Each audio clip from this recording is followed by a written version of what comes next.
it's a pleasure to be back. I think the last time I was here was prior to COVID, so the room is still the same, but it has changed a lot, and I'm very happy to be here and to give you some inspiration. What's the next stage? What's beyond Agile, maybe? And I've brought with me 8 stories, so I love to talk about stories instead of just theory. Nothing against you, Dave. Your talk was great as well. And I also brought with me 3 guiding questions so that you have something to take away and even improve your work.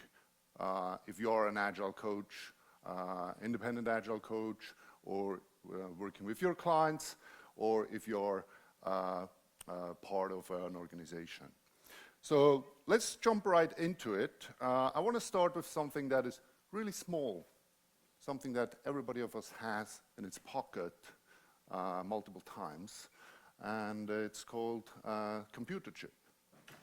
Have some of you heard of the supply chain crisis all around computer chips? Yeah. So just to give you some example of the consequences,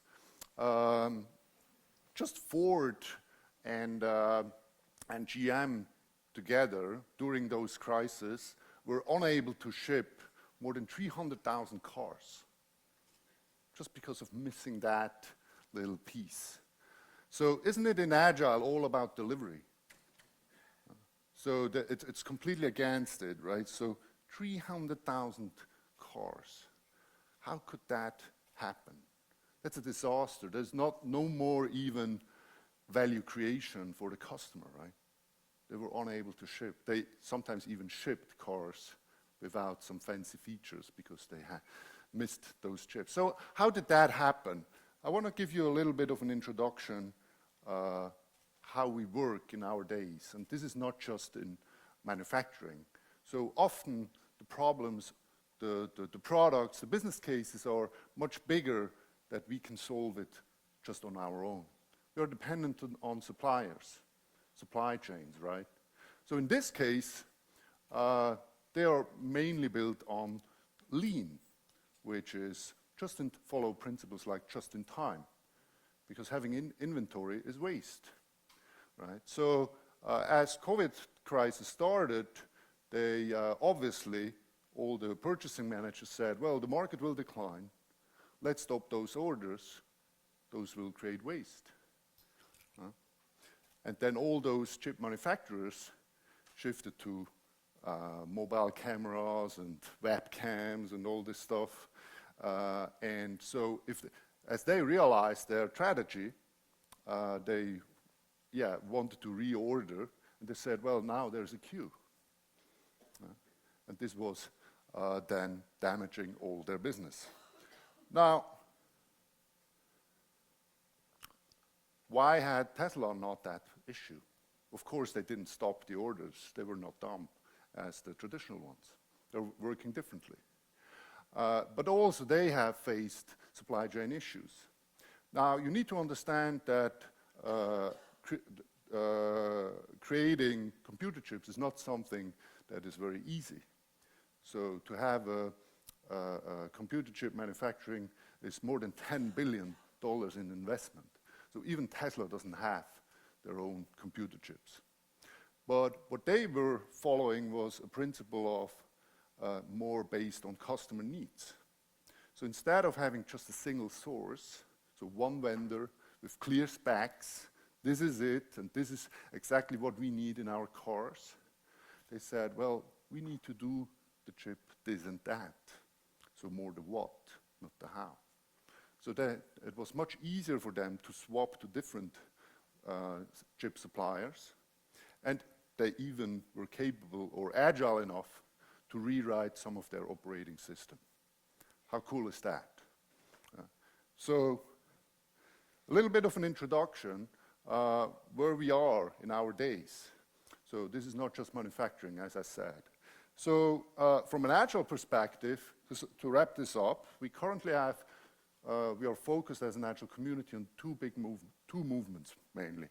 We started on team level, and we moved into personal agility, of behaviors, leadership, psychological safety, us as individuals.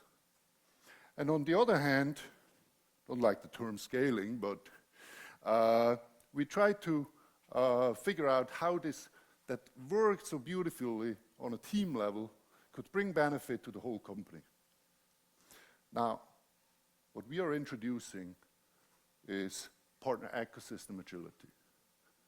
And if you look at the bar, at the bubbles, this is the impact we can generate. So all of us, we can have an impact on value generation, on change, as a team, as an organization. But if you think even bigger across companies,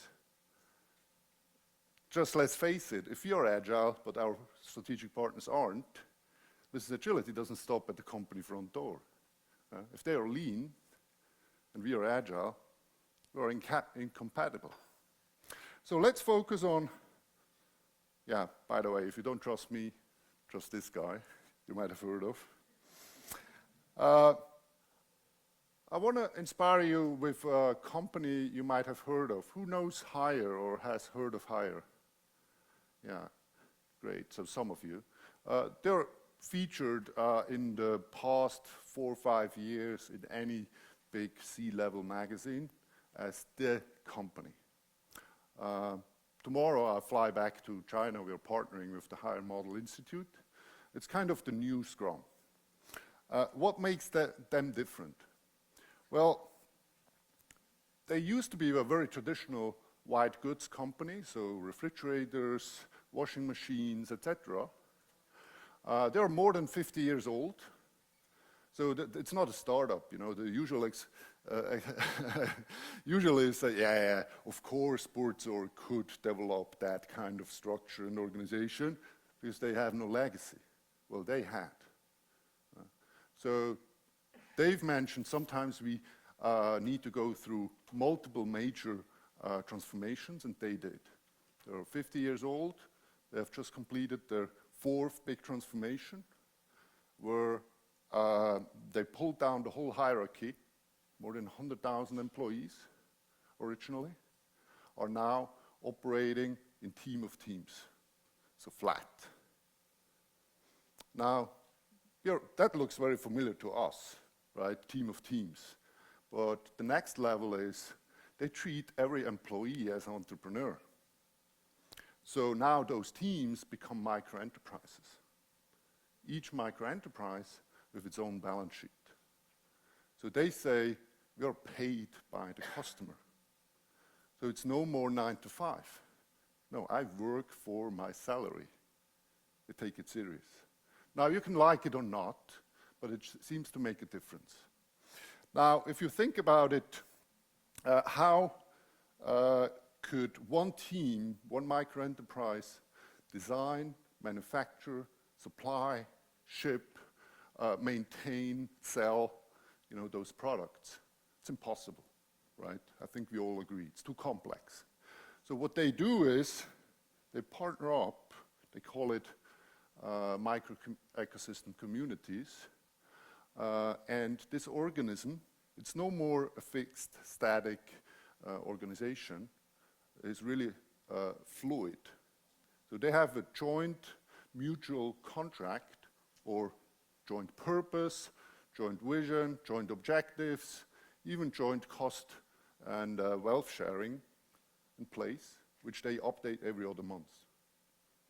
So if you don't perform, they just switch on a monthly basis. Now, have you been in a situation where you have to use the ERP system given by finance? You don't like it? You have to use the internal marketing services or given marketing agencies, and you don't like them, or they don't perform or don't fit? Well, now it's in the authority of the teams. They're completely independent operating. What is also interesting, there are no more supportive functions. There's no sales, no no finance, no HR, no procurement, all of that. They became platforms. We still need data. So there are micro-enterprises just working on those platforms, serving the rest of the organization. But other than that, all those capabilities need to be part of those micro-enterprises. Now, this is, that blows my mind. They have minimum viable bureaucracy, and they have the maximum adaptability, and that's why they are so successful, not just commercially. And what I love the most, it's not just about the money. It's the way they have built it and how they treat the people. Not just the internals, by the way, also their vendors and strategic partners. So one of those micro-enterprises could be an external partner. So the company borders become fluid. Doesn't matter if you're internal or external. You're just collaborating. You're treated the same way. Everybody's participating. So they're looking for win-win. It's no more, I'm the customer, you're the supplier, and I'm take it all. And it's just about getting the lowest price. That's not an attitude where we go into co-creation, where we have the psychological safety and the motivation to open up and to share our secrets.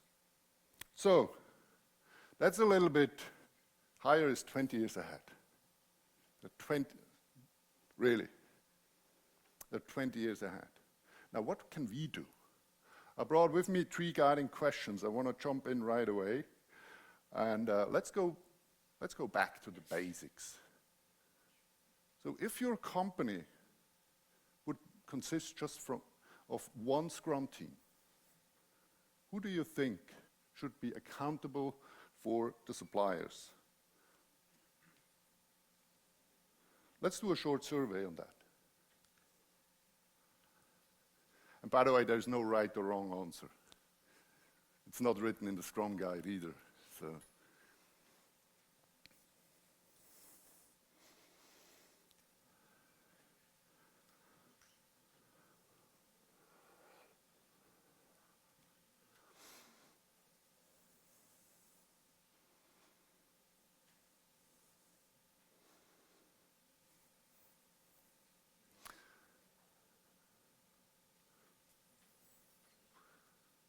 That's weird, it shows up on my screen.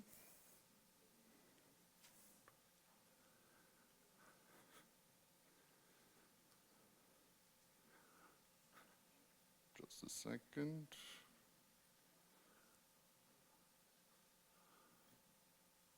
Yeah, it shows up on my screen, so sorry, I'm gonna just speak it out loud. So some of you think, majority of you think it's a product owner.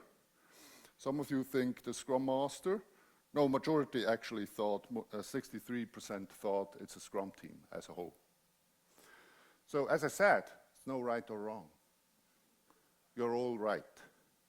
Because I'm a strong believer, it's definitely nobody outside of the team.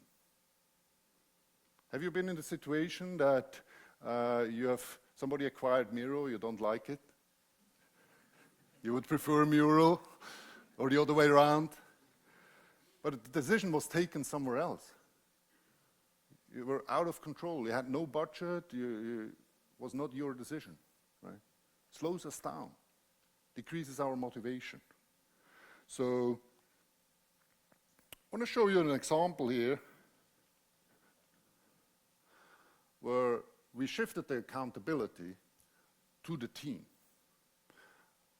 Lightyear, back then, was about to become the first completely solar-powered car, a Dutch company. They shifted their strategy in the meanwhile. As we came in, I was acquired by the CPO, not the chief product owner, but the chief procurement officer. Because their biggest challenge was to set up the supply chain. They had already, prototypes, patents, everything in place, but now it was about to go into mass production. They were very traditional setup, processes, long lead times, just to build the prototypes. not agile. So he came to us and asked us, how can we start? It's too big of a problem. Said, well, let's form one team, make the experiment, as Dave was saying.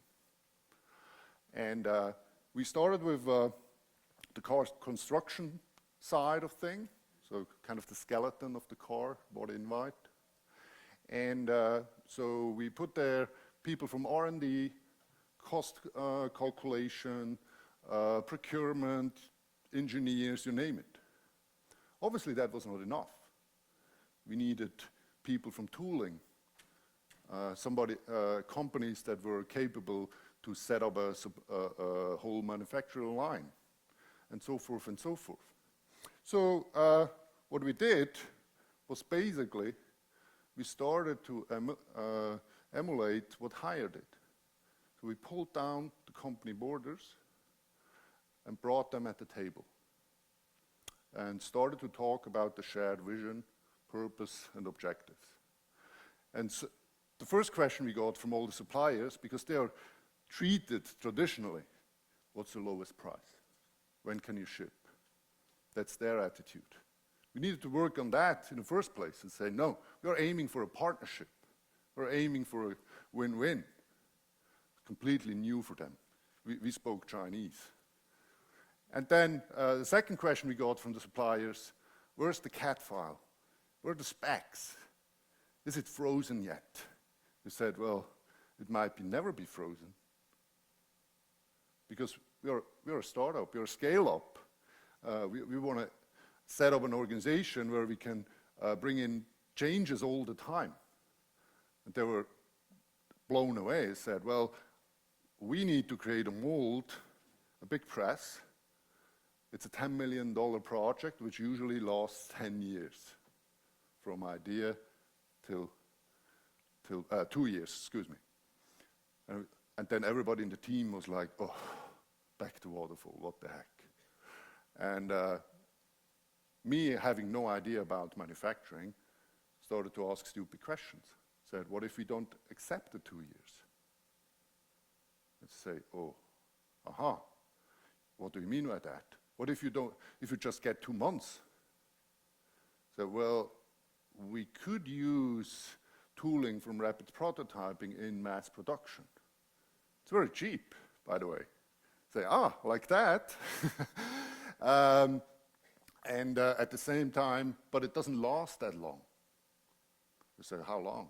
Yeah, maybe 4 weeks. Say, awesome, we have sprint length. So we agreed on a principle, we welcome change in mass production. Now, you all know Tesla is far beyond that, but we needed to start somewhere with them, right? So this became kind of a pattern for the rest of the organization. So now, usually we are agile in product development. Now what we have done here was we developed the product and the organization, the organism, the ecosystem at the same time. And the tooling, and the products that we deliver. So that's another kind of agility.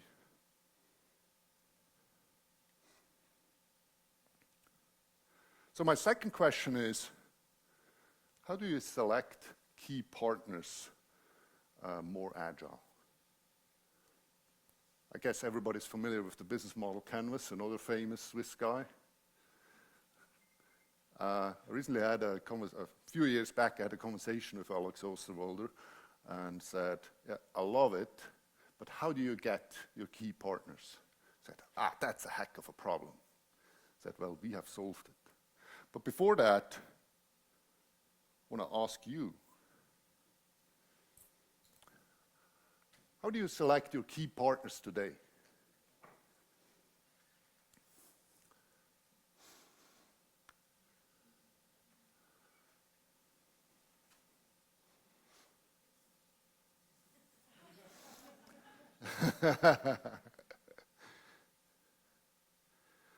Wow, some of you have full decision competence. That's unique. It's not so common yet, or not yet there. Very often, and of course it depends on the audience as well, it's really about no idea. We need to live with it, what we get. Now think about it. If you would be not just accountable for the supplier, but you could also select them, you could improve together with them. And yeah, here's the bad thing, you would be also responsible for the contract. That would be a new kind of DevOps. Somebody called what we are doing DevOps on steroids, because then we have all the decision latency is gone, right? Of course, you need to have those capabilities to do all that. So another story here is which we got famous for, is we have sourced an ERP system in just 2 days. So for everybody that is not familiar with strategic sourcing and procurement, this is a world record. So traditionally, this takes 12 plus months, just the sourcing activity. So how the heck were we able to do it in 2 days? Well, first of all, there is the secret, lean agile procurement. You can look it up later. But the secret is we empower the DevOps team, we enabled it and put people from procurement, finance, etc., to the team. And the head of finance, by the way, became the product owner. So he had a vision for the new ERP. So why he should delegate it to somebody else? So the team then did own not just the relationship, they also became responsible for the whole sourcing. So it's no more a handoff to the sourcing department. They also appreciate it because it's pain in the ass for them to run around and find out what the needs are, right? And as a consequence, the team down-selected a short list of 3 potential partners and products. And instead of having them, sending out tender document specs and getting proposals with all the misunderstandings and wrong assumptions, with lean agile procurement, we invite them into a so-called big room workshop, all the 3 competitors simultaneously, to co-create their proposals. And what is important here is we are not asking for their sales guys. They show up, they play their role. But we are in particular interested into the key people that will work together in delivery. So no more, we saw your A team and later on we get the B team, okay? So some little stories here from this workshop. So we had the 3 competitors in one room, very uncomfortable for them. So we respect their privacy, their IP, their concerns. So all these confidential conversations we have in separate rooms. But the beauty of having everybody there simultaneously is if something happens in those private sessions, we can go back into the big room and update everybody. Hey, there was a wrong assumption. There is a new idea. Here it is. During the workshop, we figured out that we have forgotten to prepare a licensing model. Now, there is a talk about software pricing later. And for those who know are in software, a licensing model could screw your whole proposal, if you have the wrong assumptions. So what have we done? Well, we immediately stopped the workshop and we asked the 3 competitors if they could forget the next 15 minutes that they are competitors and let them co-create the licensing model for our context. And they just did.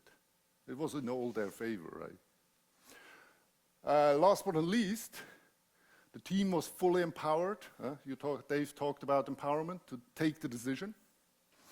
And as cool as, that's why I picked this story, they chose vendor A, but they cherry-picked another guy from vendor B.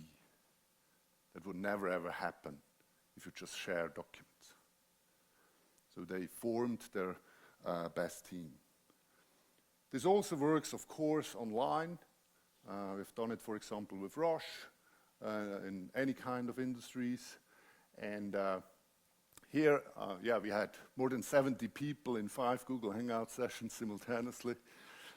It's a little bit of a journey to do this online facilitation, but it works.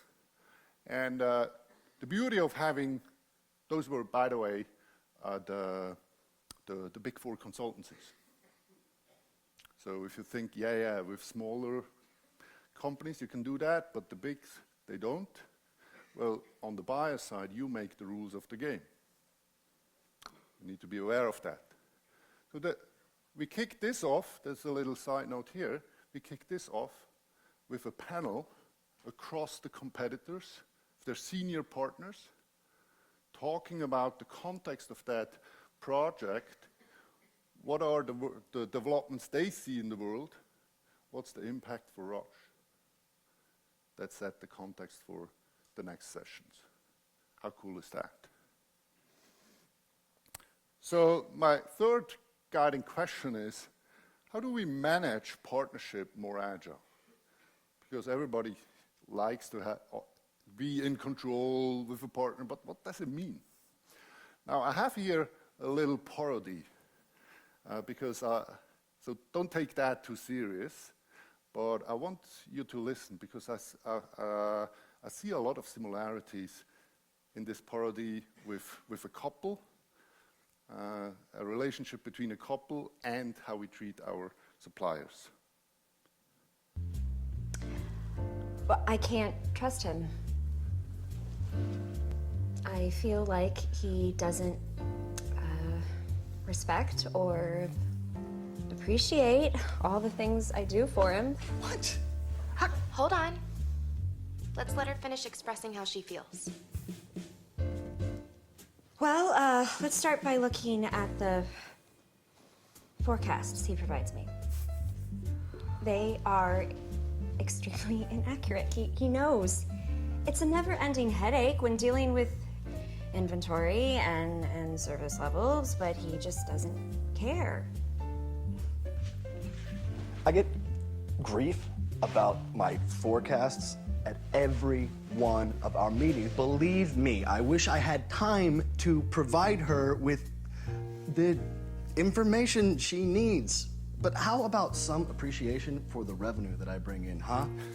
Well, how about showing some appreciation for what I do? You have no idea how complex it is to plan and manage new product introductions, distributions, procurement, and also delivering what you need so that you can focus on selling. All I'm asking for is a little more consideration, future warnings, and accurate forecasts. I want this to work. You know that. I wouldn't be here if I didn't. I just want to make a little profit. Yeah, isn't it true, right? So let's have a short conversation, just 1 minute, with your neighbor. So how is your buyer-supplier relationship? Maybe you're on the supplier side, maybe you're on the buyer side in a company. What similarities have you found in here, and how do you find your buyer-supplier relationship?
Excellent. Thank you. It feels so good to be back in the Agile community. Don't need to explain the hand signal. Yeah, so magic can happen if you have developed this trust, this psychological safety. Two other examples here. One is with the second biggest company in agriculture. They build tractors. And we got engaged to support them in a savings program. They said, we don't do that. That's against our values. But if you are interested into innovation, we would be interested. They were like, oh, tell us more. And so we, again, set up a cross-functional team. And that was not our idea, by the way. They came up with this crazy idea. They got fascinated by this big room idea. So what they did, they took a tractor into its pieces and components in a big factory hall, and we invited, internal product management, marketing, internal people from the manufacturer, from the line, given suppliers and competitors, and we all went into co-creation and asked them, what can be done better? Less parts, better production methods, new materials, etc. And of course, savings was also a side product of it. Just to give you an idea how powerful cross-company collaboration could become. We are not yet there. We often are too much focused on our own if we are in the fourth big transformation. Another example is we were fortunate to have Ugur Sain on the World Agility Forum where we organized the stream. And Ugur Sain is the CEO of BioNTech. And why should you know BioNTech? Well, they have developed the COVID-19 vaccine. One of the most complex things, if you think about it, it's a multi-billion-dollar investment, and nobody knew if they're going to make it.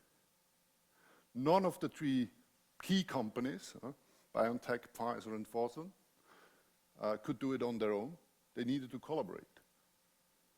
So what they did, traditionally, if you include people from procurement, if you include lawyers, because it's a multi-billion-dollar potential revenue, they would start negotiating and it takes forever.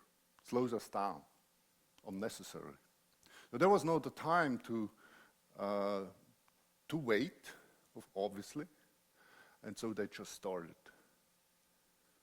So the only thing they set in place was a high-level cost and wealth sharing, profit sharing, across the three parties, if they're going to make it. And the minimum viable governance, how they're going to collaborate. And as things became more obvious that they're going to be successful, they started the negotiations, set up the contracts in more detail. I have here just a snippet of his talk. Trust-based collaboration was the most successful way of dealing with the project. I strongly believe that all trust-based collaborations would be much superior than collaborations which are based on control. But we don't have that. All our contracts are based about control. And the question goes to you guys, how a contractual system can be built which allows based collaboration to be the usual way and not the absolute exception. So the good news is we're happy to announce, and it's not yet announced elsewhere, that we have developed the home of Agile contracts. And together with it, you don't need to be an expert in legal expert or anything. Together with that, it comes with we call it an advisory bot, because there is not the Agile contract. And there are no bad contracts either. So we have set up a tool where you can define your context. What's the level of risk share, for example? It's completely fine to delegate all the risk to the vendor, but then you need to know. And then certain Agile contracts are more suitable than others. So you will get a link stay in the room. At the very end, the last slide, you get a link to all of that.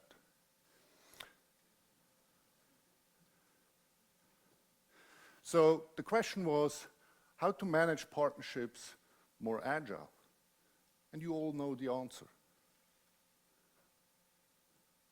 We develop it more incremental. As stupid as that. So we, for example, the Lean Agile Procurement Alliance that I'm representing here, we have partnerships with 31 other alliances, universities from not just the agile space, supply chain, legal, etc. And I'm sprinting with each of them. Every other, with some on a 2-weekly basis, with some on a quarterly basis, doesn't matter. And we always ask ourselves how we can develop our partnership in the next sprint where we could create a little piece of win-win. It's not something that just favors us or just favors our partner. It's that easy. So, long story short, what's in for we? Well, if you're engaged in agile transformations, my tip is think things bigger. It's not just your product. It's not just your organization. You're part of an ecosystem. So I've doubled, tripled my business as an agile coach by asking one single question. The first time we are engaging with a customer, we ask, who are your strategic partners and are they on board in the agile transformation? If not, you're ending up, you're agile, but they are not. And now I have double, tripled my work. So a little tip on this side. Then, of course, we need to invest in capability building. Not just in delivery, not just in management, not just in leadership, but on the commercial rules. We can't develop a partner ecosystem without having these capabilities in the teams. Remember, I mentioned DevOps on steroids. But at the same time, your organization might still have procurement, sales, partner management, HR departments, so we need to enable them in the first place. So this is a blue ocean. Nobody's there. Start to connect your internal agile coaches, if you're one, if you're an external. Request access to these guys. They need it. They have the exact same problems that we had in delivery. Maybe you don't speak their language, then partner up with somebody that speaks their language, and you're going to have a huge impact together. And then, of course, it's not something we can accomplish today and tomorrow. As Dave said, it's just a repetition. It's a journey. But start. It's about to start. One more thing.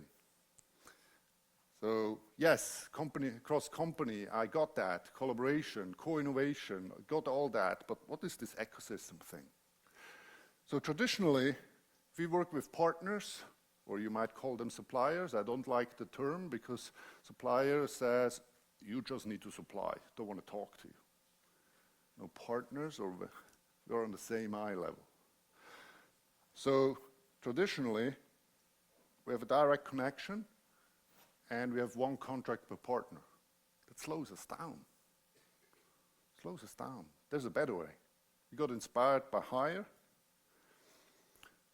So an ecosystem is multiple partners.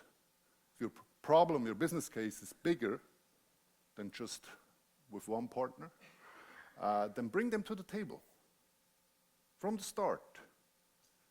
Or if you are running a business case, a product, a service already, and your tier 1 supplier is hiding their tier 2 suppliers from you, ask them to bring them to your meetings as well. So let's break down those external silos. So traditionally, we want to break down the internal silos. Cross-functional was the solution. Now cross-functional becomes cross-company now. Think of cross-company teams in the best case scenario. So what's the legal solution? it's a mutual agreement. For everybody that's familiar with OKRs, you could start there. Define OKRs together with all your partners. And obviously we need also its cash out, the master service agreement and everything else. Now, this is our second big announcement. We have created a new canvas, we call it the Lean Ecosystem Canvas, where you could set up an ecosystem. Traditional guys would say it's a supply chain in just one day. We're going to publish in a few weeks from now our first success story on that. We just did that. A multi-million business case with one of the leading companies in the world in biofuels. We have set up partner ecosystem in just one day. Legally, signed, not just we talked. And Agile will play an important role here because you might have an idea how to scale the business case, you might have an idea how to do the negotiations, but what the fuck is the governance? Now we have all the ingredients. We have psychological safety, we have Scrum, we have some scaling approaches, etc., etc.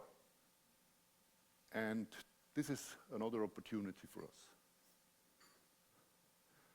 If you want to know more, this is us, LAP Alliance. And I want to, before I close, I wanted that everybody picks up his phone, because next slide is a QR code where you can download the slides and you get all the links that I showed to these two announcements as well, and also a discount code on the book. And yeah, that was it. Thank you very much.